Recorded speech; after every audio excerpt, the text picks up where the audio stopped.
The tears of a 9-year-old girl are not silent. They are a language of their own, a dialect of grief that most adults have forgotten how to speak. For one little girl, a girl named Elara, her tears were not just a sign of sadness. They were a map, a cry for help from a past she wasn't supposed to remember, and a clue that would eventually bring the full weight of the FBI crashing down on the perfect polished world of her new parents. We like to think we can spot evil, that we'd be able to see the cracks behind the polished exterior of a flawless family. We see the happy photographs on social media, hear the heartwarming stories of a child finding their forever home, and we feel a collective sense of relief. But the story you are about to hear is a chilling reminder that sometimes the most desperate cries for help are not shouts, but the silent tears of a child whose sorrow is dismissed as theatrics. For Elara, her deep, unshakable sadness was brushed off as a mere performance. Her new parents, Richard and Linda Martin, told her she was being difficult, that she was an ungrateful child looking for attention. What they refused to understand, and what they had paid a small fortune to keep buried, was that her tears were not a tantrum. They were clues to a horrifying criminal conspiracy, clues that would eventually unravel a past she wasn't meant to recall and lead federal agents directly to their front door. Before I continue, make sure to subscribe to the channel, turn on notifications, comment below, and leave your like. Helps a lot. She was told constantly that she was one of the lucky ones, a little girl who was chosen, wanted, and would now be cherished beyond measure. But every single night, in the oppressive quiet of her brand-new immaculate bedroom, a room designed more for a magazine cover than for a child, the tears would begin their silent journey down her cheeks. Her adoptive parents, Richard and Linda, would just sigh, their patience wearing thinner with each sob. "You have everything you could ever possibly want," they would say, their voices a mixture of frustration and disbelief. "Why are you always so sad?" They saw a dramatic, manipulative little girl. What they couldn't, or wouldn't, see was the terrifying truth. Her tears were a map tracing back to a life that had been stolen from her. And that map, drawn in sorrow and memory, would eventually lead an FBI agent right to them, forcing them to answer for a secret they paid over $100,000 in cash to keep. This is the story of how a child's profound grief, dismissed and ignored, exposed a horrifying truth about why she was really adopted. The story of Elara's new life began, as so many do, with a photograph. It showed a beaming, impossibly perfect couple, Richard and Linda Martin, standing on the flawlessly manicured lawn of their 2-story colonial home. They were the very picture of success and stability. He was a respected architect, known for designing secluded, high-end private retreats, and she was a notable interior designer with a flair for sterile perfection. Their life was a collection of curated elegance, from the expensive abstract art on their walls to the imported Italian tile in their state-of-the-art kitchen. The only thing missing from their pristine world was a child. For years, they had been navigating the complicated, humiliating maze of adoption, facing one closed door after another. Agency notes, which they'd managed to glimpse, had described them with brutal honesty as too rigid, lacking in genuine warmth, or overly particular. Their desperation grew with each passing year, a quiet, gnawing ache in their otherwise flawless, empty lives. And then there was Elara. Through a discreet, private deal, arranged by a shadowy organization called the Pines Children's Center, their dream was finally materializing. On paper it was flawless. A quiet, polite 9-year-old girl with wide, watchful eyes and a history scrubbed clean was suddenly theirs. They were told her birth mother had made the difficult, noble choice to give her up, unable to provide the life of privilege she deserved. For the Martins, this was a transaction of hope, a problem solved with money.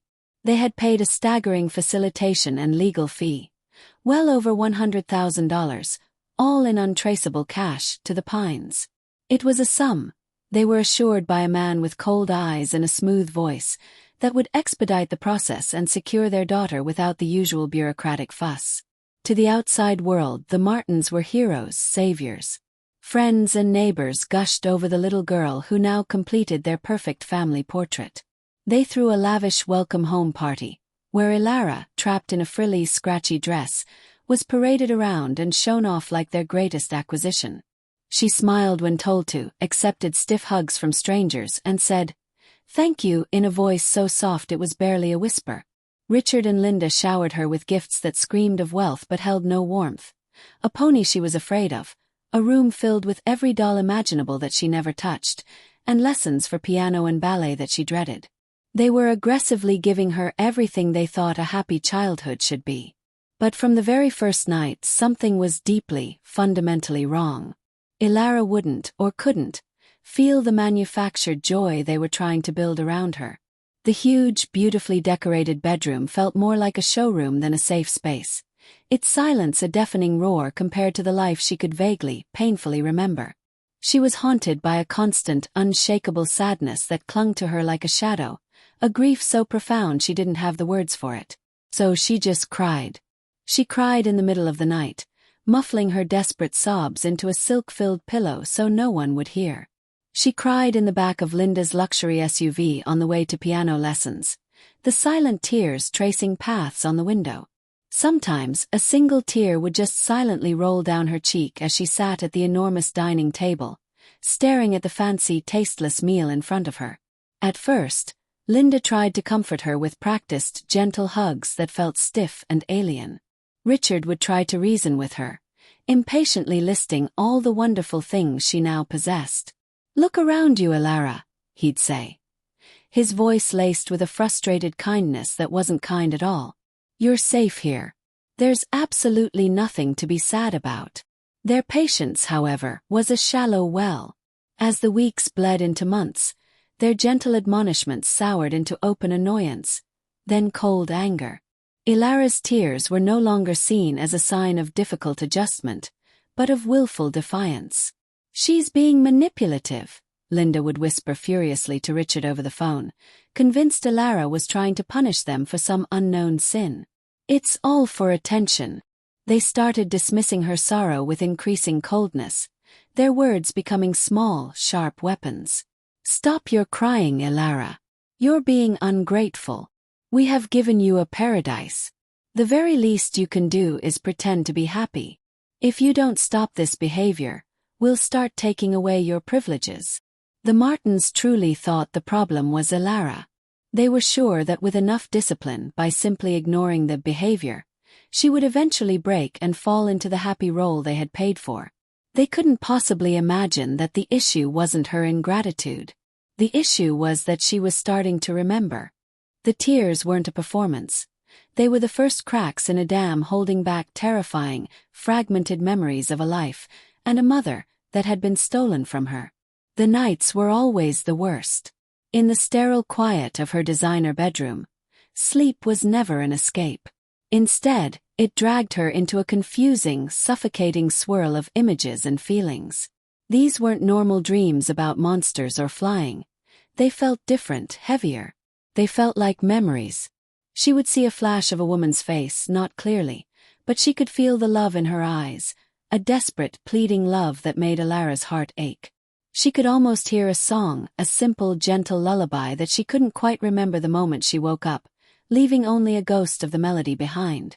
There was a smell too, the sharp, clean scent of pine needles, so real and overpowering she would sometimes sniff the air in her room, searching for its source in the darkness. And then there was the image that terrified her the most. A dark, cramped room, where the only light was a thin, bright line coming from the crack under a door. She remembered the feeling of a rough woolen blanket clutched in her small hands and the low, urgent murmur of adult voices just outside, their words unclear but their tone sharp and final. She would wake up with her heart pounding, gasping for air, the phantom scent of pine in her nose and the ghost of that forgotten lullaby on her lips. And the tears would start all over again, hot and uncontrollable, born from a primal fear and a profound loss she couldn't begin to name. During the day she tried, cautiously, to explain. "I had a bad dream," she would tell Linda, her voice small. "I saw another mommy." Linda's face would tighten instantly, her lips thinning into a hard, unforgiving line. "Elara, I am your mommy now," she would say, her voice clipped and cold as ice. "We do not talk about other people. That life is over." Richard was even more dismissive, his cruelty masked as pragmatism. "It's just your imagination running wild," he'd say, not even looking up from his newspaper or his architectural plans. You need to focus on the real world. On your homework and your piano lessons. They were actively, systematically shutting down any attempt she made to understand her own past. To them, her history began the day she walked into their home. Everything before that was an inconvenient, messy detail that had to be erased. Their absolute refusal to listen created a suffocating bubble of emotional isolation. Elara learned quickly and painfully that her memories and her real feelings were not welcome. They were a stain on the perfect family portrait the Martins were trying to paint. So she started to hide it, pushing the fragments down deep inside, but they always resurfaced. In her art, in her quiet moments of solitude, and most of all in her endless silent tears. The Martins just saw a difficult child, a problem to be managed, a bad investment. They never once considered the horrifying possibility that they weren't just dismissing her tears. They were actively suppressing evidence. Every time they told her to stop crying and forget the past, they were helping to cover up a monstrous crime. Elara wasn't just an adopted child struggling to adjust. She was a witness. And deep in her subconscious, she held the key not only to her own stolen past but to the freedom of others who had been swallowed by the same darkness. The lullaby, the scent of pine, the face of the crying woman, these weren't fantasies. They were memories of her real mother, Hannah, and of the last place she had seen her. A secluded, pine-surrounded facility where hope was traded for cash, and where children were treated like products. The one place Elara felt a sliver of peace was school. It was an escape from the suffocating perfection of her new home and the constant, crushing pressure to be happy.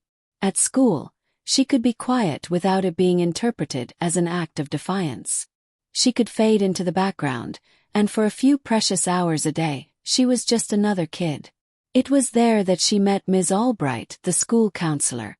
Sarah Albright was a woman in her late 40s with kind, intelligent eyes and a calm, steady presence that seemed to soak up the anxiety of any child who sat in her small, cluttered office. She was known for being a patient listener, someone who saw more than just grades and behavior reports. She saw the children behind them. Elara was sent to Ms. Albright at the Martins' calculated request. They framed it as the action of concerned, proactive parents. "She's having some trouble adjusting," Linda had explained over the phone. Her voice as smooth and polished as her marble countertops. "We think a professional might help her move past this melodramatic phase."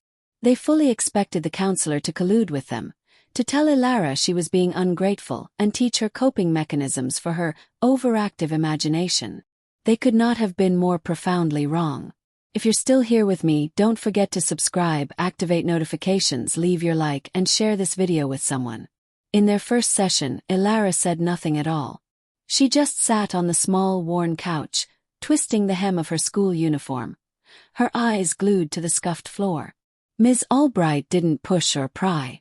She simply sat with her, creating a space of quiet, unconditional acceptance. She talked about the overgrown plants in her office, about the funny pictures the kindergartners drew for her, and after 20 silent minutes, Elara finally looked up, her gaze cautious. "They don't like it when I cry," she whispered, the words barely audible. Ms. Albright leaned forward just slightly, her warmth a stark contrast to Linda's icy distance.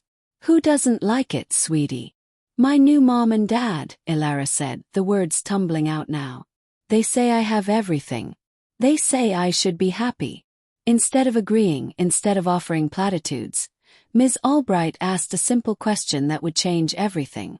"And how do you feel?" It was the first time an adult had asked her that without already deciding what the answer should be. It was a real question, an invitation. The dam inside Elara began to crack. She didn't cry, not yet. Instead she talked. She told Ms. Albright about the beautiful, empty house that felt like a museum. She talked about the expensive presents she didn't want and the lessons she hated.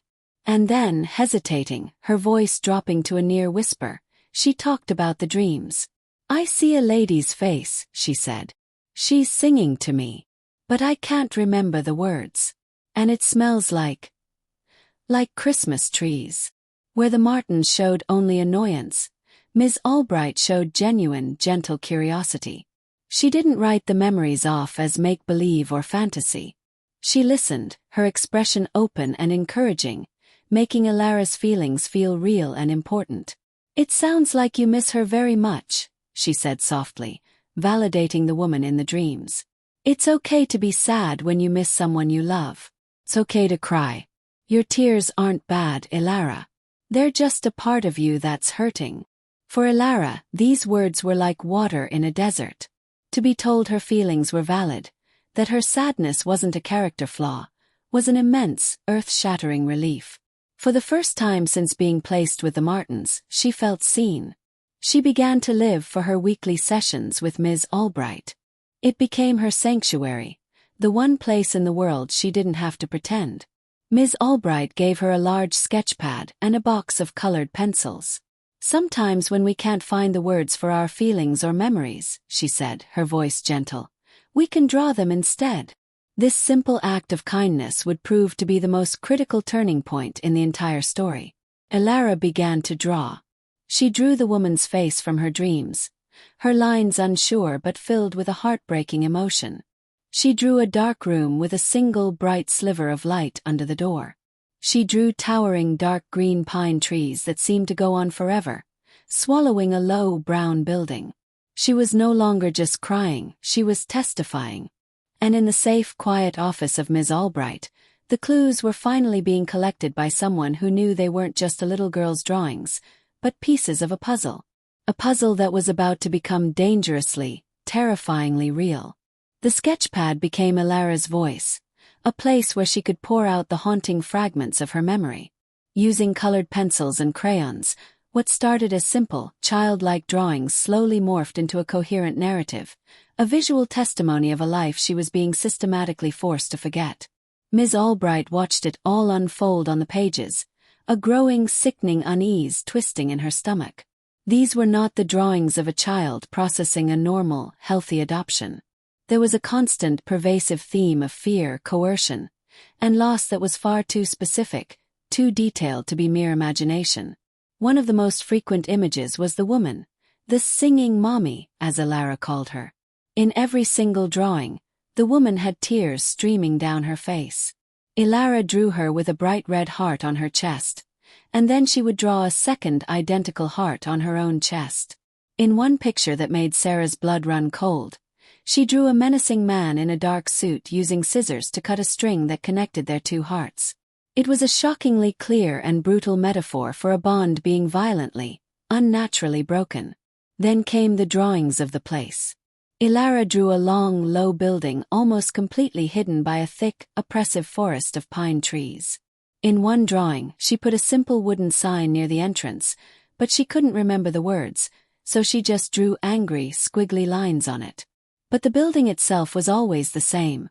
Dark brown wood, a green roof, and one heavy-looking front door. It was the same building where she drew the dark room with a light under the door. In one particularly chilling drawing, she showed herself as a small figure inside that room, clutching a small stuffed bear, while outside the door, she drew the looming shadow of a large man and the smaller, hunched shadow of the weeping woman. Ms. Albright knew she was stepping into incredibly dangerous territory. The Martins were wealthy, powerful, and fiercely protective of their perfect public image. Accusing them of anything, even indirectly, was a colossal professional and personal risk. But the disturbing consistency and the raw, unfiltered emotion of Elara's drawings were impossible to ignore. The lullaby was another piece of the puzzle. Elara would hum the tune in their sessions, a simple, haunting melody that sent shivers down Sarah's spine. On a hunch, Ms. Albright recorded it on her phone. The final, crucial clue came out of nowhere. During one session, Elara was carefully drawing the inside of a room she remembered. It had a plain wooden desk and a chair. On the desk, she drew a small white rectangle. "What's this, sweetie?" Ms. Albright asked gently.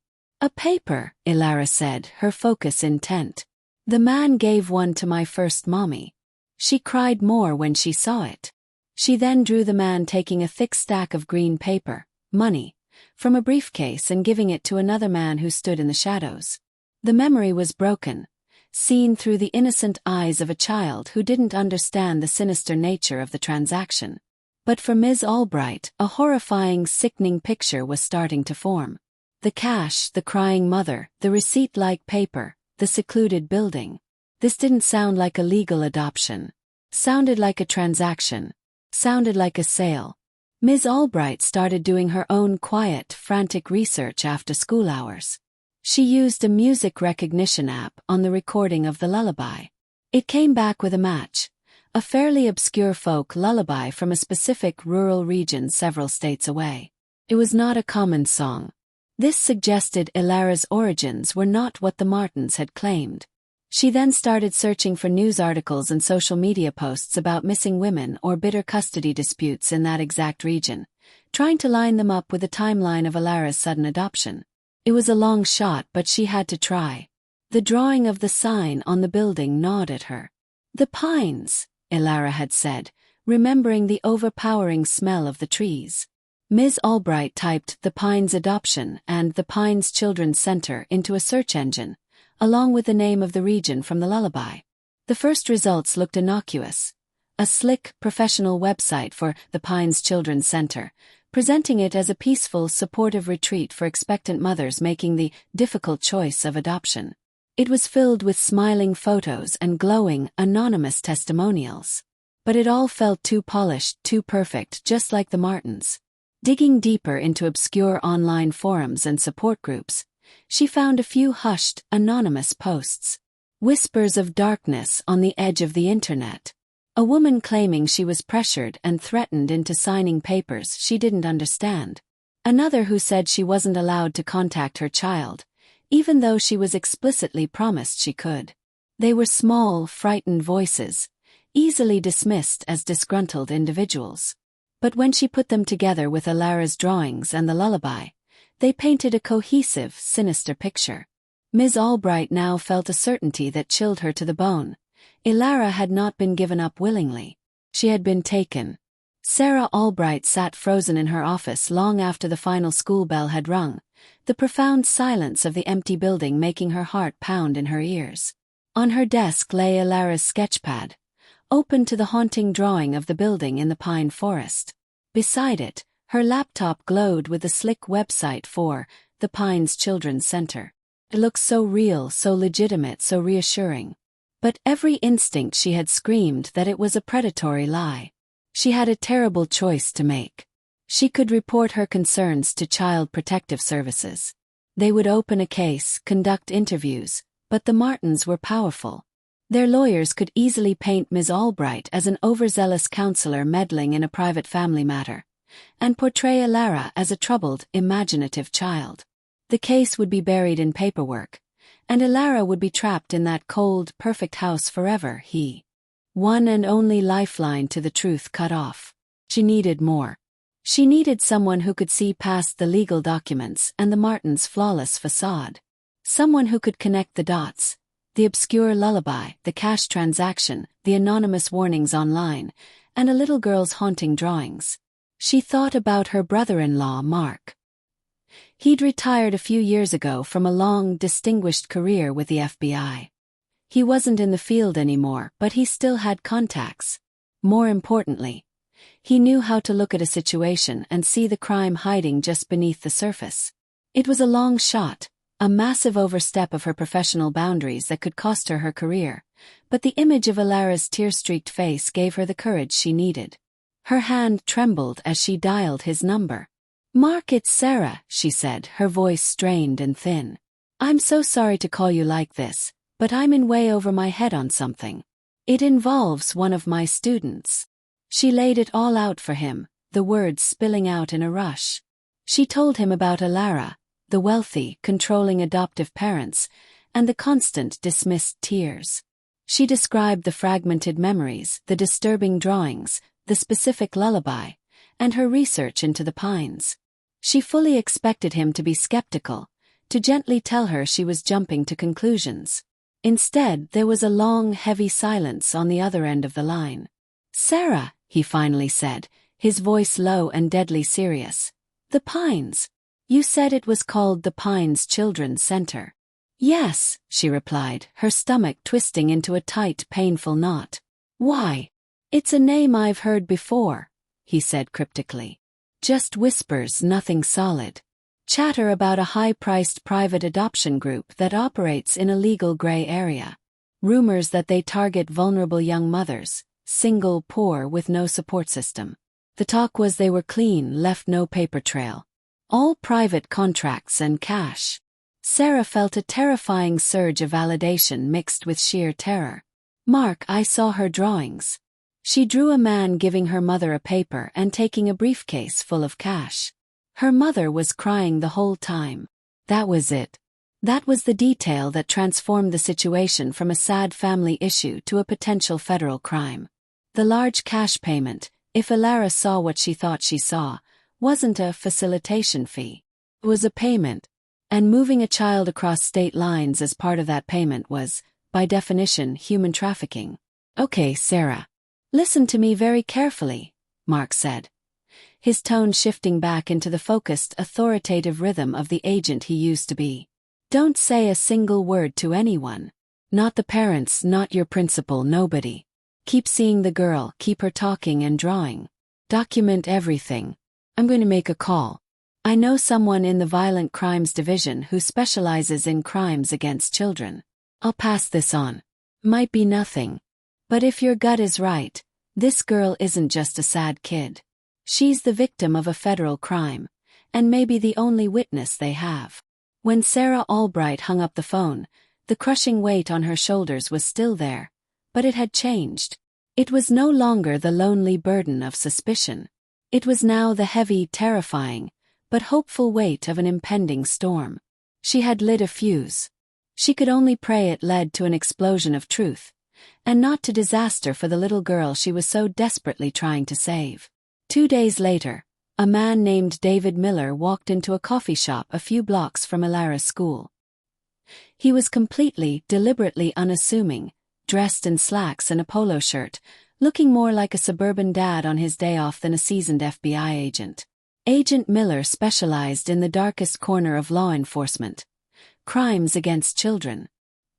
He was the agent who got Mark's phone call, and while the story was third-hand and based on a child's crayon drawings, it had enough red flags to command his full attention.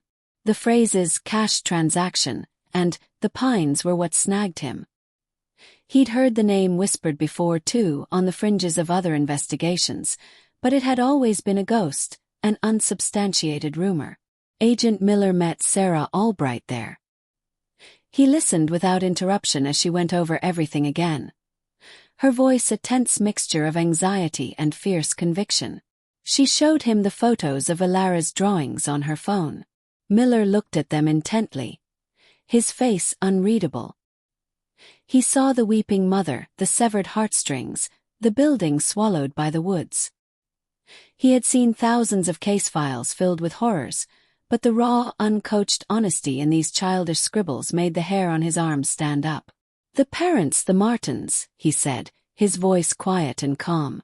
"What do you know about their adoption process?" "Only what they told the school," Sarah replied. "That it was private, handled through the Pines. They said they were thrilled to have finally been chosen." Agent Miller's first step was to pull the official records, and right away he found the first solid inconsistency.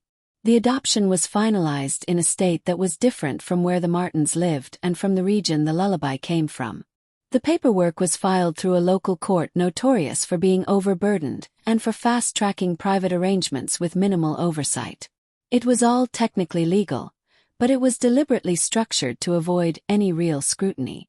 The fee paid to the Pines was listed on a separate, buried document not as a payment for a child, but as an outrageous agency and legal consultation fee, designed to look legitimate to a casual observer. To a casual observer it was just paperwork.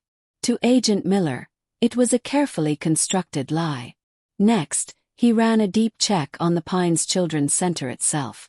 The organization was registered as a non-profit charity, giving it an air of legitimacy and tax-exempt status. But its finances were a black hole. Large, unspecified donations and fees, with almost no public record of where the money actually went. Then came the twist that turned the case on its head. Miller dug into the business filings for the property where the Pines was located. The land had been purchased a decade ago by a shell corporation, but the blueprints for the facility itself, the ones filed with the county for permits, had a name on them: Richard Martin, architect. He hadn't just found the pines. He had designed and built it. His history of failed adoptions wasn't what led him to this criminal enterprise. It was the other way around. His inability to adopt legally likely spurred him to help create an illegal alternative. This changed everything. Richard Martin wasn't just a desperate customer. He was a potential founder, a core part of the conspiracy. Miller sat in his unremarkable sedan down the street from the Martins' house and just watched. He saw Linda Martin pull up in her pristine SUV, with Elara getting out of the back. He saw the girl's shoulders slump in defeat as she walked toward the grand front door. He saw the forced, bright smile on Linda's face as she waved to a neighbor. It was a perfect picture, and Miller knew from years of bitter experience that the most perfect pictures often hid the most monstrous cracks. He now understood Richard's dismissal of Elara's memories not as simple callousness, but as panicked self-preservation. He was trying to silence the only witness to his deepest, darkest secret. The final piece he needed was confirmation of the facility. He sent a request to the local field office in that state, asking them to do a quiet drive-by of the address. The report came back a day later, and it was exactly what he feared and expected. The facility was remote, set deep in a wooded area surrounded by tall pine trees. The agent who drove by noted it had high fences, cameras, and a private security gate, highly unusual for a simple support center for pregnant women. Agent Miller now had more than a child's drawings. He had motive. He had a location. He had financial red flags, a trail of lies, and a direct link to the architect of the crime living as the victim's father. It was enough. It was time to stop watching from a distance. It was time to knock on the Martins' perfectly painted front door. It was a Tuesday evening. The Martins and Elara were seated at their long, polished dining table in suffocating silence. Dinner was, as always, quiet and tense. Richard was pontificating about a new building project, while Linda mechanically rearranged the asparagus on her plate. Elara was silently pushing a piece of dry chicken around her plate, the food tasteless in her mouth. Then the doorbell rang. Its chime echoed violently through the huge house, startling in the oppressive quiet. The Martins looked at each other, annoyed by the interruption. Linda dabbed her lips with a cloth napkin and went to the door. Standing on their immaculate porch was the unassuming figure of Agent David Miller, holding up his badge.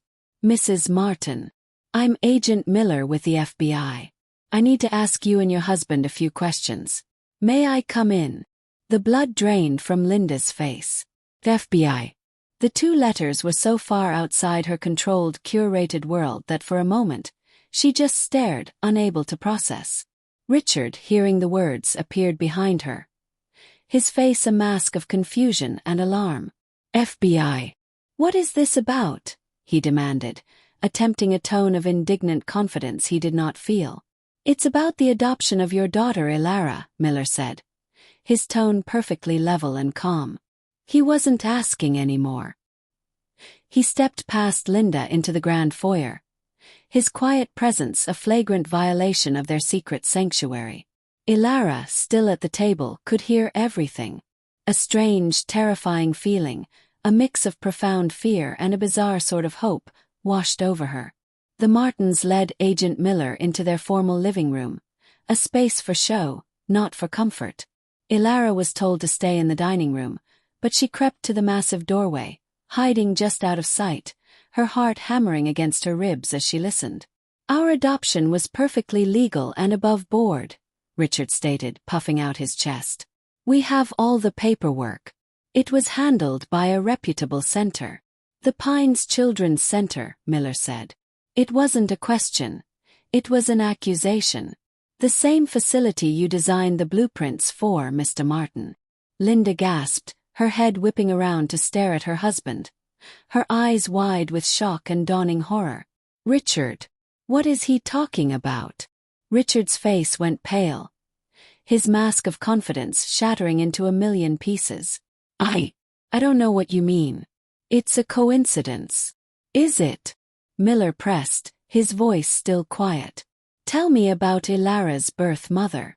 They told us she was a young woman who couldn't cope, Linda stammered, her gaze still fixed on her husband, her reality tilting on its axis. She wanted a better life for her daughter. It was her choice. It was then that Elara, pushed by a strength she didn't know she possessed, stepped out from her hiding place. All three adults turned to look at her. Agent Miller's expression softened almost invisibly. He knelt down slightly, getting closer to her level. Hello, Elara. My name is David. Elara looked right past him, at the large television mounted on the living room wall. It was on mute, playing a local news segment. And on the screen was a picture, a clear, recent photo of a woman with long, dark hair and sad, achingly familiar eyes. It was a story about a local woman named Hannah who had vanished with her young daughter over a year ago. The case had gone cold, but her desperate family was making a new plea for information. Elara froze. The face on the screen. It was her. The singing mommy. Seeing the image, so clear and real, not foggy and distant like in her dreams, was like a key turning in a lock that had been rusted shut for a year. The dam didn't just crack. It shattered into oblivion.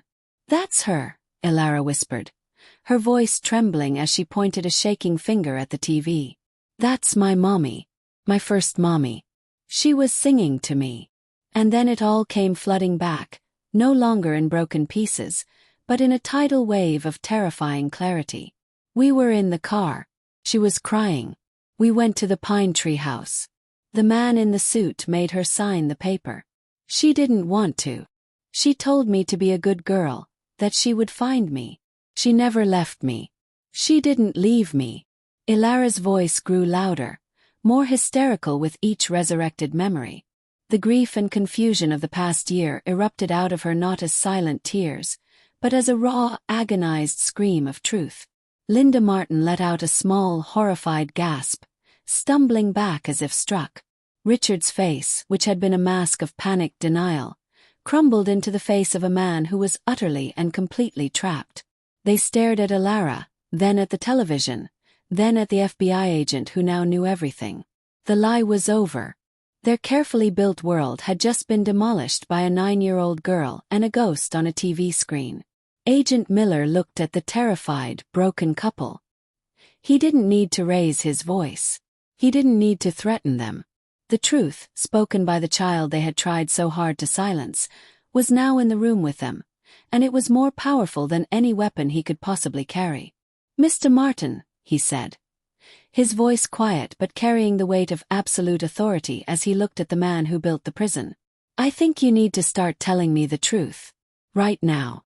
The confession, when it finally came, was a pathetic flood of desperation and cowardly denial. Under Agent Miller's calm, relentless questioning, Richard Martin's story completely fell apart. He admitted to designing the Pines after his and Linda's legitimate adoption efforts failed, creating the very monster that would fulfill his twisted desires. Linda, in turn, confessed that she chose to ignore the glaring red flags, the cash, the secrecy, the rushed nature of it all, because she wanted a child so badly. She told herself she was rescuing a child, not participating in a purchase. The FBI's intervention, sparked by Elara's memories and a counselor who chose to listen, launched a full-scale federal investigation into the Pines Children's Center. It was exposed as a sophisticated and cruel human trafficking ring that preyed on vulnerable, single mothers, using legal threats, financial coercion, and false promises to force them to sign away their parental rights under extreme duress. The massive cash fees from wealthy, desperate couples like the Martins funded the entire criminal operation. The raid on the remote facility in the woods led to the rescue of several other children and expectant mothers being held in a state of fear and isolation. It was a landmark case, exposing the dark, rotten underbelly of unregulated private adoption. For their part, Richard and Linda Martin faced a battery of federal charges, including conspiracy and trafficking. They lost their beautiful house, their sterling reputations, and their freedom.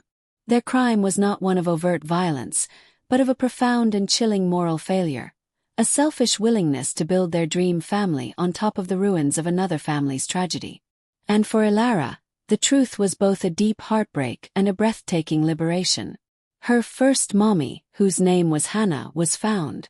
She had been searching for her daughter for over a year, broke and alone, fighting a legal system that had been deliberately twisted against her. Their reunion was a scene of unimaginable emotion, of tears that were not for sadness, but for pure, overwhelming joy. The lullaby was finally sung again, not as a haunting echo in a nightmare, but by the loving voice of the woman who wrote it just for her. Elara's journey of healing was far from over. The trauma of her abduction and the emotional neglect she suffered would take years to overcome. But she was no longer the sad, quiet girl in the perfect, empty house. She had found her voice, and with it, she had found her way home. Her story is a powerful, chilling testament to the unseen battles children often face. It reminds us that behind every child's emotion is a reason, and that to dismiss their feelings can mean ignoring a vital, desperate cry for help. It's a reminder that true evil often wears a respectable mask of legitimacy, and that the simple courage to listen, to believe a child, and to speak up against the odds can be the most powerful force for justice in the world. Thank you for listening to my story. Please subscribe to the channel, turn on notifications, comment below, leave your like, and share this video with others.